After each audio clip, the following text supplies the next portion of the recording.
ကြောက်ကက်ယောဂဆိုတာတော့လေအခုပြောသလိုပေါ့ဥပမာစီးကျိုယောဂကနေပြီးတော့မှကြောက်ကက်ကိုပြောင်းနေပေါ့နော်အဲ့တော့ကြောက်ကက်ပြောင်းတာတော့များသောအားဖြင့်ဆိုတော့တချို့လေ10နှစ်လောက်ဆိုရှင်ကြောက်ကက်မှာထိကြတာများတချို့ဆိုတအားဆိုးတဲ့လူဆို9နှစ်6နှစ်ပဲရှိသေးတယ်ကြောက်ကက်ကိုတန်းထိတယ်ပေါ့အခုသားပြောသလိုပဲအရင်ဆုံးပထမအဆုံးကတော့စီးကျိုကတော့ရှိနေတယ်သူကတော့ပျောက်မှာတော့မဟုတ်ဘူးပေါ့နော်ဒါပေမဲ့လည်းသူကတက်တက်လုံးထိန်းထားရမှာပေါ့နော်ထိန်းထားနိုင်တယ်ဆိုတော့လေဒါဆူဆူဝါးဝါတော့မဖြစ်ဘူးပေါ့ဒါပေမဲ့အခုပြောသလိုဒီလိုမျိုးမဖြစ်အောင်လို့ကြောက်ကက်ကိုထိန်းရမှာပေါ့နော်အဲ့လိုထိန်းတဲ့နေရာမှာတော့ဒါပထမဆုံးအစစ်အနေနဲ့ပေါ့နော်ပြောမယ်ဆိုတော့ preventable မှာလည်းဒါ nutrition ကလည်းအရေးပါတယ်လို့ပြောလို့ရပါတယ်เนาะအဲ့တော့ဒီ nutrition ကဘယ်လောက်ရေးပါလဲဆိုစားတာတောက်တာပေါ့เนาะအဲ့တော့တခုရှိတာတော့ဥပမာဆိုရှင်ကြောက်ကတ်မှာတော့ကစီးချိုမှာတော့ကဆိုလို့ရှိရင်ပြီးကျွေးတယ်လေเนาะတော်တော်များများကျွေးတယ်အသီးရွက်တွေဆိုဘာမှဟိုတန်ကန့်တက်တာဆိုတာတခုမှမရှိဘူးပေါ့ဒါပေမဲ့အခုလိုမျိုးကြောက်ကတ်လေးတွေဖြစ်လာတဲ့ stage 1 stage 2ပေါ့အဲ့ဒီမှာဆိုတော့အခုပြောသလိုပဲ potassium တို့ sodium တို့ကြည့်လိုက်မယ်ဆိုတော့သူကမများဘူးပုံမှန်လေးတွေပဲပေါ့ဒါပေမဲ့ဒီအချိန်ကလေးကစပြီးတော့မှ preventable လုပ်သွားမယ်ဆိုတော့ကြောက်ကတ်ယောဂဖြစ်တဲ့အထိမရောက်ဘူးပေါ့နော်ဒါကြောင့်မလို့မတို့တွေကနေပြီးတော့မှကဲဟုတ်ပြီဒါဆိုလို့ရှိရင်တော့ဒါစားတာဆိုရှင်ဥပမာကြက်ဥဆိုစားလို့ရတယ်နော်ကြက်ဥဆိုရှင်တစ်ရက်ကို2လုံးပေါ့အနည်းဆုံးပေါ့နော်အဲ့အနည်းကို2လုံးစားမယ်ဒါပေမဲ့စီးချိုကလည်းများသောအားဖြင့် cholesterol တွေနဲ့လည်းတွဲထားတယ်ဆိုလို့ရှိရင်တော့လေသူကကြက်ဥဆိုရှင်အနည်းအကာကို1လုံးတော့စားလို့ရတယ်အကာလေးကို1လုံးစားလိုက်မယ်ပေါ့အဲ့တော့အနည်းကာရောဒါဆိုစားလို့ရပါမလားနေ့တိုင်းစားလို့ရလားဆိုရတယ်လို့ပြောလို့ရဘာလို့လဲဆိုတော့လေကြက်ဥကကြတော့ခုပြောသလိုပေါ့နောက်ပိုင်းမှာကြလို့ရှိရင်သူကကြောက်ကတ်တွေကများလာရင်ပုတ်တဲ့ဟိုပါပေါ့နော်ဗိုက်တာမင် D တွေကလျော့သွားမှာလေဒါတေချာတလောက်ဖြစ်နေတယ်ဆိုတော့အခုကလေးကနေပြီးတော့မှဗိုက်တာမင် D synthesis ကောင်းအောင်ဆိုရှင်ကြက်ဥတစ်လုံးကတော့ကျွေးလို့ရပါတယ်လို့နော်ဒါတော့အနည်းဆုံးကတော့ကြက်ဥတွေတစ်လုံးစားမယ်ကြံတဲ့ဥပမာကြက်ဥကို3လုံးကြိုက်တယ်ဆိုလို့ကြံတဲ့နှလုံးဆိုအကာကြီးပဲစားမယ်ပေါ့နော်နှလုံးလောက်စားမယ်ဆိုလဲအနှစ်ကိုအကာရောတစ်လုံးစားမယ်ကြံတဲ့တစ်လုံးကအကာကြီးစားမယ်ဆိုဒါကြက်ဥနဲ့ပတ်သက်လို့ဒါဆိုလို့ရှိရင်မတို့တွေကဒါ protein ကိုလည်းထိန်းရမယ် albumin လေးကိုလည်းထိန်းထားရမယ်ပေါ့နော်နောက်နံပါတ်2ကကြတော့အသားပေါ့နော်အသားငါးကိုတော့အခုပြောသလိုပါပဲကြောက်ကက်ယောဂမှာ creatinine တွေတက်လာနိုင်တော့ညာလဲအနည်းဆုံး10သားကတော့စားသင့်ပါတယ်လို့နော်အဲ့တော့10သားစားတဲ့နေရာမှာနေ့လေကို9ချက်သားစားမယ်ညနေကို9ချက်သားစားမယ်ပေါ့နော်အဲ့တော့ဟုတ်ပြီအနီအောင်သားစားမလားအဖြူအောင်သားစားမလားဆိုတော့ငါးကတော့အားလုံးထဲမှာအကောင်းဆုံးပါပဲနော်အသားငါးတွေထဲမှာဘယ်အသားအကောင်းဆုံးလဲလို့ပြီးလို့ရှိရင်တော့ငါးပေါ့အဲ့တော့ငါးကိုဆိုရင်တစ်ပတ်ကို3ရက်လောက်စားမယ်ကြက်သားဆိုတစ်ပတ်လောက်2ရက်စားမယ်အနီအောင်သားဆိုတစ်ပတ်1ရက်လောက်စားမယ်ပဇွန်တို့လိုမျိုးဆိုတစ်ပတ်1ရက်လောက်စားတယ်ပေါ့နော်အဲ့ဒါကြီးစားမယ်နော်တစ်သီးဆိုလို့ရှိရင်လည်းအခုပြောသလိုပေါ့စီးချိုမာရုံးကတော့တစ်သီးဆိုတအားရှောင်ရတယ်နော်ဥပမာ glycemic index တွေများတဲ့ဟာမျိုးဆိုလို့ရှိရင်ဒါတစ်သီးလေးတွေကတော်တော်ရှောင်တယ်ပေါ့ဒါပေမဲ့အခုကြောက်ကတ်မှာရောရှောင်ရသလားဆိုတော့သူက stage 1 2မှာဆိုရှင်စီးချိုတွေကတက်တုံးရှိနေသေးတယ်နော်အဲ့လိုတက်တုံးရှိနေသေးတဲ့အချိန်မှာတော့အသီးတွေကိုတော့ဒါ glycemic index နည်းတဲ့အသီးမျိုးပေါ့နော်ဥပမာပန်းသီးစားတာမျိုးပန်းသစ်တော်စားတာမျိုး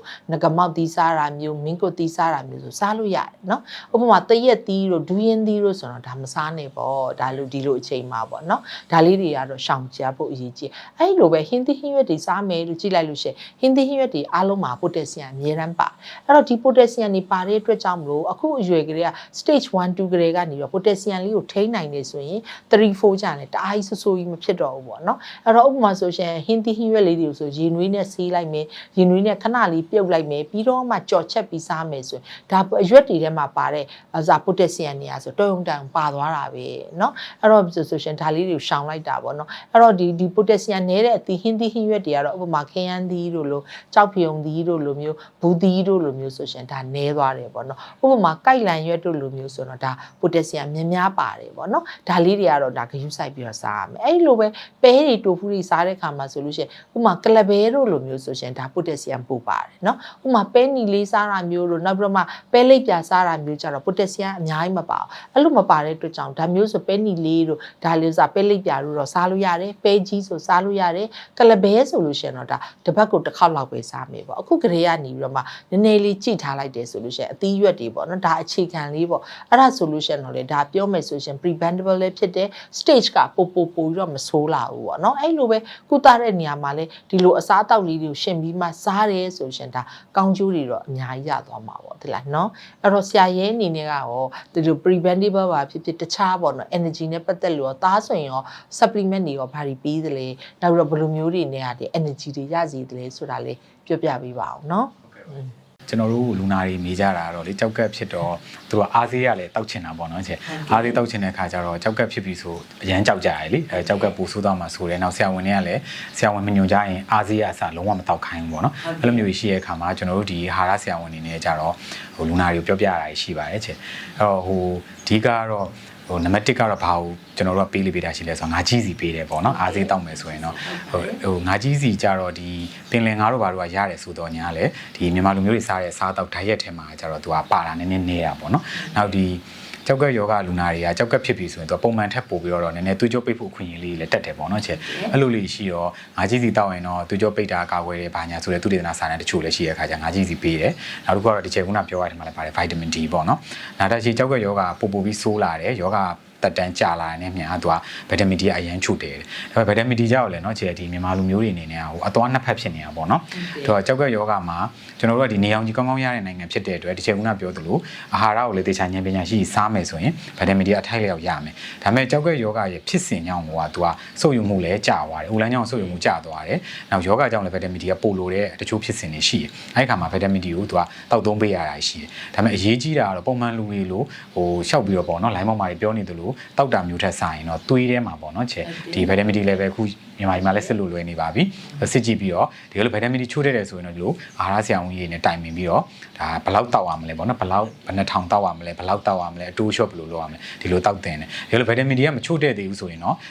မဖြစ်မနေအများကြီးတိုးတောက်လို့မရဘူးပေါ့နော်တိုးတောက်လိုက်လို့ရှိရင်လည်းဗီတာမင် D လွန်သွားရင်လည်းကြောက်ကတော့ကအနည်းရှိတယ်အဲ့တော့သွေးစစ်ပြီးတော့ချိုးတဲ့ရင်ဆရာဝန်နဲ့တိုင်ပင်ပြီးတောက်ရမှာပေါ့နော်နောက်တတိယတစ်ခုကတော့ဆဲဆွမ်းရင်ပေါ့နော်ချက်ကြောက်ကလူနာတွေကသူကခန္ဓာကိုယ်အစိတ်တောက်တွေကပုံနေတဲ့ခါကျတော့သူကဒီနုံနာတွေလို့เนาะချဲလူနာတွေဆိုအရန်ညောင်းနေတက်လုံနေကြလာတယ်စီချိုသွေးတို့အခန်းနေကြောင်းလဲလူနာတွေပို့ပြီးရင်မအောင်တာမောတာခေါင်းမကြည်တာအစားတောက်ပါဇက်တွေပြက်တယ်ဂရွင်းတွေပြက်တယ်ဒါတွေအရန်ဖြစ်တယ်ဖြစ်တဲ့ခါကျတော့ဒီစက်တလုံးချင်းစီကစွမ်းရင်ထုတ်နိုင်တဲ့အာဟာရဓာတ်တွေတောက်ပေးလို့ရှိရင်လည်းကောင်းတယ်ပေါ့เนาะအဲ့ထက်မှာတော့ဥပမာအဖြစ် antioxidant ပေါ့เนาะဒီဓာတ်တိုးဆန့်ကျင်ပစ္စည်းတွေဆိုရင်ဟင်းသီးဟင်းရွက်တွေကနေလည်းရတယ်ဒါပေမဲ့ဟင်းသီးဟင်းရွက်ကလည်းခုနပြောသလိုเนาะဒီချက်စားကျင်နေတာစားလို့မရတော့ပြန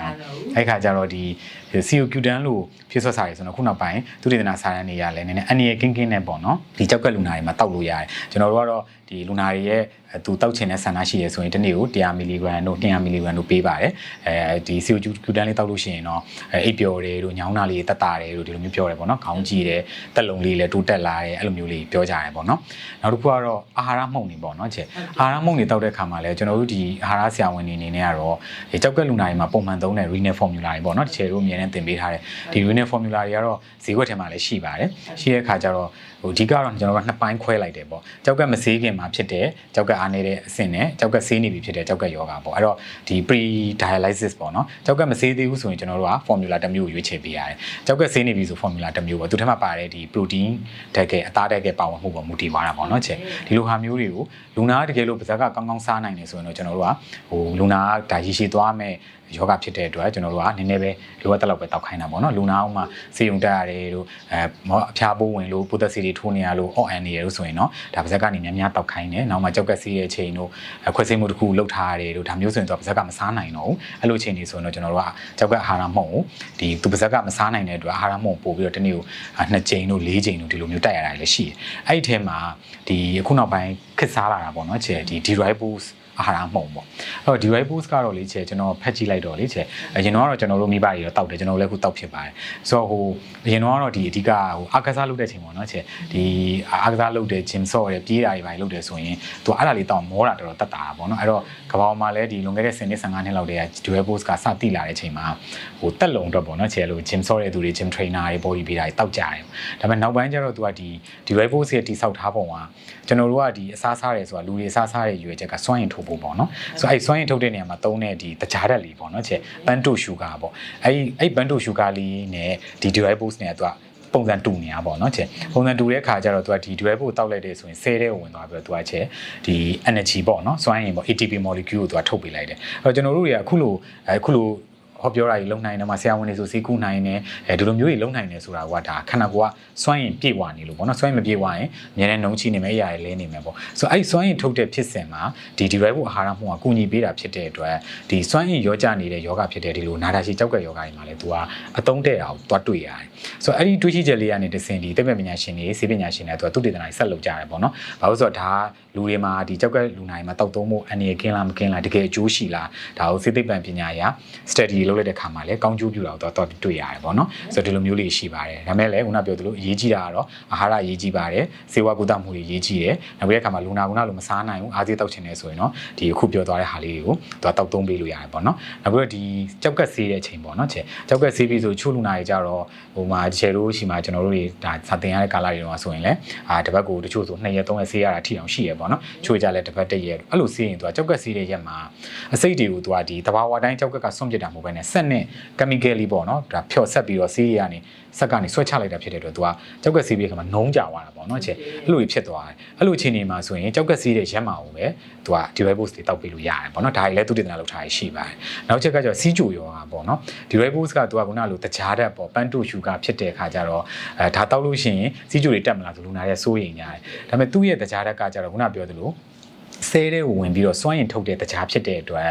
သူသတ်မှတ်ထားတဲ့ပမာဏပေါ့နော်ကျွန်တော်တို့ကပုံမှန်ဆိုတော့တစ်နေ့ကို2ခွက်အများဆုံး3ခွက်ထွက်တော့ပုံမတောက်ခိုင်းအောင်2ခွက်လောက်ဆိုရင်တော့ဒါဘာပဲပြောလူနာတခြားစီးမှုတွေလည်းကုန်သေးတယ်လေချေအဲ့လိုဆို2ခွက်လောက်သူတောက်တယ်ဆိုရင်ကိုသူကစီးကျူလုံးဝမတက်ဘူးပေါ့သူ့ရဲ့ဒီတကြားဆိုတော့ညာလေဆဲတဲ့ကိုဝင်ပြီးတော့ဆဲတဲ့မှာစွန့်ရင်အဖြစ်အတုံးချတဲ့တကြားဖြစ်တဲ့အတွက်စီးကျူလူနာတွေမှာတောက်လို့ရတယ်ကြောက်ကက်မရှိသေးဘူးပေါ့အမှကြောက်ကက်ကကောင်းနေသေးတယ်ကြောက်ကက်မပြည့်စည်သေးဘူးဆိုရင်တော့စီးကျူထိန်းနိုင်နေတဲ့အဆင့်ကြောက်ကက်ကောင်းနေတဲ့အဆင့်မှာတွေကခုနလိုစီးကျူလူနာဆိုလည်းပုံမှန်ထက်တော့နည်းနည်းပုံနှုံးတာပေါ့နော်ချေအဲ့လိုလူတွေမှာဆိုရင်လည်းတကြီးရွယ်ဦးတွေတို့အကစားသမားတွေဆောင်းပွဲဖြေရတဲ့ကာလာတွေအေးရေးပြတ်တဲ့ចောင်းသားတွေအဲ့လိုလူတွေမှာဆိုလို့ရှိရင်ဒီ durable တောက်ပြီးတော့ပို့ပြီးတော့ဒီ performance ပေါ့နော်စွမ်းဆောင်ရည်တွေကာယစွမ်းဆောင်ရည်ညာနာစွမ်းဆောင်ရည်ကောင်းနေဆိုတဲ့သူတေသနာလေးလည်းထွက်ရှိထားတာဆိုတော့ဒါမျိုးလေးတွေကိုလည်းတက်ကြွနာလေးဆရာဝန်နဲ့တိုင်ပင်ပြီးတော့ရွေးချက်တောက်သုံးပေးလို့ရပါတယ်ချေဟုတ်ဒီကြောက်ကယောဂဖြစ်လာတာနည်းနည်းတော့ရှည်လျားတဲ့ပြဿနာတွေရှိတာပေါ့နော်အခုပြောသလို exercise လေးကိုတော့နည်းနည်းလေးပေါ့နော်အတက်နိုင်ဆုံးပေါ့ဒါပြောသလိုလမ်းလျှောက်ပြီးလုပ်လိုက်တာမျိုးတော့နော်မဟုတ်ဘူးလေဒီလိုထိုင်ရင်းနဲ့ပဲလှုပ်ရှားလက်လေးတွေလှုပ်တာအစပေါ့နော်အဲ့ဒါဆိုတော့ creatinine ကတော်တော်ကျပါတယ်သိလားနော်အဲကြောင့်မလို့ diet ထက်ပေါ့နော်ဥပမာအသားတွေအများကြီး short စားတာနဲ့စာရင် exercise လေးလည်းပေါင်းပြီးလုပ်သွားမယ်ဆိုဒါ creatinine လည်းထိန်းလို့ရတယ်ပေါ့နော်ဒါလေးကလည်း preventable လေးပေါ့တိတ်ဆိုးတဲ့အချိန်ကြီးဆိုတော့ဒါကြောက်ကက်ဆေးရတော့မှာပေါ့နော်ဒါကြောင့်မလို့ဘလို့ပဲပြောကြောက်ကက်ဒီဖြစ်လာပြီဆိုတော့အတက်နိုင်ဆုံးဆေးဖို့ရအောင်တော့ကွာ save လုပ်ရတော့မယ်လေအဲ့လိုလေး save လုပ်ခြင်းအပြင်နော်ဆရာလည်းအများကြီးရှင်းပြသွားတယ်မလည်းအစာတွေနဲ့ပတ်သက်ပြီးတော့မှလည်းပြောပြသွားတယ်ဆိုတော့တော်တော်လေးတော့စုံပြီလို့ထင်ပါတယ်နော်အဲဆိုဒီနေ့ကျွန်တော်တို့ရဲ့အစီအစဉ်လေးကိုကြည့်ရှုနေတဲ့မိတ်ဆွေများအားလုံးကျေးဇူးတင်ပါတယ်။စွမ်းရင်ပြေဝနေ့စဉ်ဘဝအရေးပေးဆွေးနွေးကြောက်ကက်ကျမကြီးဆိုတဲ့အစီအစဉ်လေးကနေနှုတ်ဆက်လိုက်ပါတယ်။ကြောက်ကက်ဝေဒနာမျိုးမျိုးခံစားနေရတဲ့မိတ်ဆွေတွေအားလုံးလည်းဘဝတက်တန်းစီပျော်ပျော်ရွှင်ရွှင်ကျန်းကျန်းမာမာစိတ်ချမ်းသာစွာနဲ့နေထိုင်နေမှာသေးလို့လည်းဆုတောင်းပေးလိုက်ပါတယ်ခင်ဗျာ။